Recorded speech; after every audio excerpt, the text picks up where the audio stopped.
friends. Welcome back to library. We continue our story of Flora and Ulysses and the Illuminated Adventures. And the squirrel is now with Tootie Tickum and her great nephew, William Spifer, and Flora. And they are trying to test Ulysses's magic powers. Can he really type? So, chapter 19, The Inadvertent Eye. He sat in front of the machine. It was different from Flora's mother's typewriter. There was a blank screen instead of paper, and the whole contraption glowed, emitting a warm but not entirely friendly smell. The keyboard was familiar, though. Each of the letters was there, each of them in the same place. Flora and Tootie stood behind him, and William Spiver, the boy with dark glasses, stood behind him, too. This was an important moment. Ulysses understood that very well. Everything depended on him typing something. He had to do it for Flora. His whiskers trembled. He could feel them trembling. He could see them trembling. What could he do? He turned and sniffed his tail. There was nothing he could do except to be himself, to try to make the letters on the keyboard speak the truth of his heart, to work to make them reveal the essence of the squirrel he was. But what was the truth? And what kind of squirrel was he? He looked around the room. There was a tall window, and outside the window was the green, green world and the blue sky. Inside there were shelves and shelves of books, and on the wall above the keyboard was a picture of a man and woman floating over a city. They were suspended in a golden light. The man was holding the woman, and she had one arm flung out in front of hers, as if she were pointing the way home. Ulysses liked the woman's face. She reminded him of Flora. Looking at the painting made the squirrel feel warm inside, certain of something. Whoever had painted the picture loved the floating man and the floating woman. He loved the city they floated above. He loved the golden light. Just as Ulysses loved the green world outside and the blue sky and Flora's round head, his whiskers stopped trembling. "What's happening?" asked William Spiver. "Nothing," said Flora. "He's gone into some kind of trance," said Tootie. "Shh," said Flora. Ulysses inched closer to the keyboard. It was beautiful to the squirrel to see a letter appear out of nowhere. "Well, what is it? What's the letter?" "It's an I, William Spiver." "But that proves nothing. Of course, anyone can inadvertently hit an I. I don't have to be a superhero to type an I. Would you please hush up, William?" The squirrel typed. The people waited. Destiny bestirred itself. So he is typing. But what is he going to say in this type? Chapter 20. What it said. "I love your round head, the brilliant green, the watching blue, these letters, this world, you. I am very, very hungry." Chapter 21. Poetry. They were sitting in Tootie's office. Tootie was on the couch with a package of frozen peas on her head. She had fainted. Unfortunately, she had hit her head at the edge of the desk on the way down. Fortunately, Flora had remembered an issue of Terrible Things Can Happen to You, advising that a bag of frozen peas made an excellent cold compress to provide comfort and reduce swelling. "Read it one more time," said William Spiver to Flora. Flora read Ulysses's words aloud again. "The squirrel wrote poetry," said Tootie in a voice filled with wonder. "Keep those peas on your head," said Flora. "I don't get the last part," said William Spiver. "The part about hunger. What does that mean?"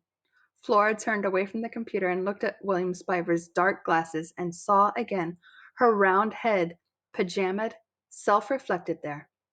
"It means he's hungry," she said. "He hasn't had any breakfast." "Oh," said William Spiver. "I see. It's literal." Ulysses was sitting on his hind legs beside the computer. He nodded hopefully. "It's poetry," said Tootie from the couch. Ulysses puffed out his chest the tiniest bit. Can you just feel what Ulysses is thinking? Come on, feed me, people. "Well, it might be poetry," said William Spiver, "but it's not great poetry. It's not even good poetry." "But what does this all mean?" said Tootie. Why does it have to mean something? Said William Spiver. The universe is a random place. Oh, for heaven's sake, William, said Tootie. Flora felt something well up inside her. What was it? Pride in the squirrel? Annoyance at William Spiver? Wonder? Hope? Suddenly she remembered the words that appeared over Alfred T. Slipper's head when he had submerged in the vat of incandesto. Do you doubt him? Do not.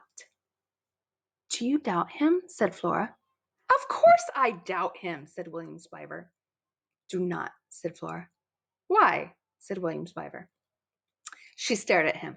Take off your glasses, she said. I want to see your eyes. No, said William Spiver. Take them off.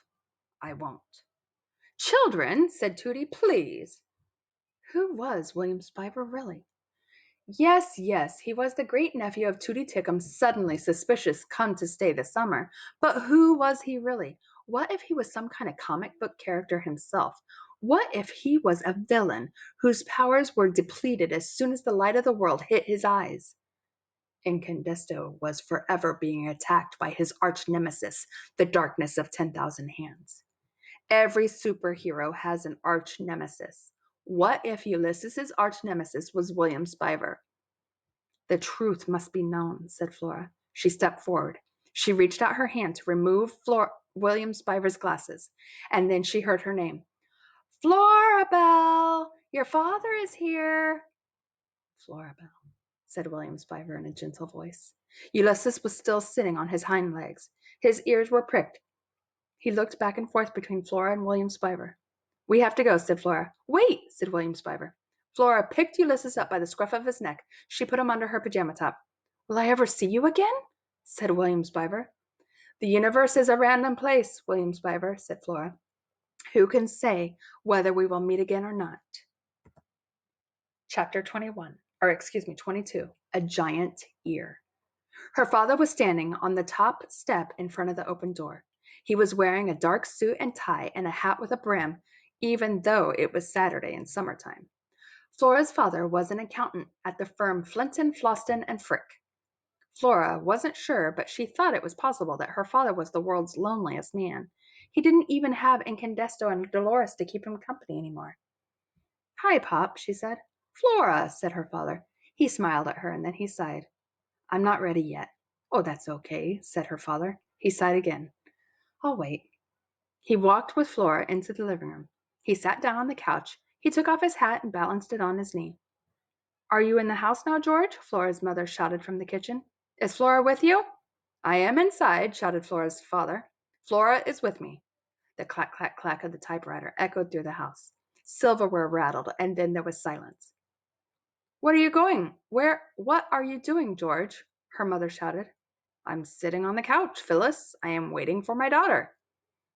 Flora's father moved his hat from his left knee to his right knee, and then back to his left knee again. Ulysses shifted underneath Flora's pajamas. What are you going to do today? Flora's mother shouted. I don't know, Phyllis. I can hear you perfectly well, George, said Flora's mother as she came into the living room. You don't need to shout. Flora, what have you got under your pajama top? Nothing, said Flora. Is it that squirrel? No, said Flora. What squirrel? Said her father. Don't lie to me, said her mother. Okay, said Flora. It's the squirrel. I'm keeping him. I knew it. I knew you were hiding something. Listen to me. That squirrel is diseased. You are engaging in dangerous behavior. Flora turned away.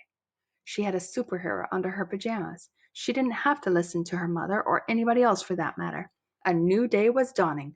A girl with a superhero kind of day. I'm going to go change now, she said. This will not work, Florabelle, said her mother. That squirrel is not staying. What squirrel? Said Flora's father again. Flora went halfway up the stairs, and then she stopped. She stood on the landing. The criminal element suggested that anyone truly invested in fighting crime, investing criminals, should learn to listen carefully. All words at all times, true or false, whispered or shouted, are clues to the workings of the human heart. Listen, you must, if you care to understand anything at all, become a giant ear. This was what the criminal element suggested, and this was what Flora intended to do. She pulled Ulysses out from underneath her pajama top. Sit on my shoulder, she whispered to him. Ulysses climbed up on her shoulder. Listen, she said. He nodded. Flora felt brave and capable, standing there on the landing with her squirrel on her shoulder. Do not hope, she whispered. Instead, observe. She took a deep breath and let it out slowly. She held herself absolutely still. She became a giant ear, and what Flora, the giant ear, heard was astonishing. Ah, what is it? What did she hear? I am so curious. So it seems like she's living in her own comic book, really. And I don't know if this is really happening in her story or if she is writing this story in her story. Does that make sense? Oh, I have so many questions about this. And I'm really liking that Flora is not so lonely anymore. And I'm so curious if William Shriver is really the arch nemesis of Ulysses. I can't wait to continue reading. Thank you for tuning in to Library this week. I hope you are enjoying Flora and Ulysses as much as I am. Until next time, have a great week. Bye.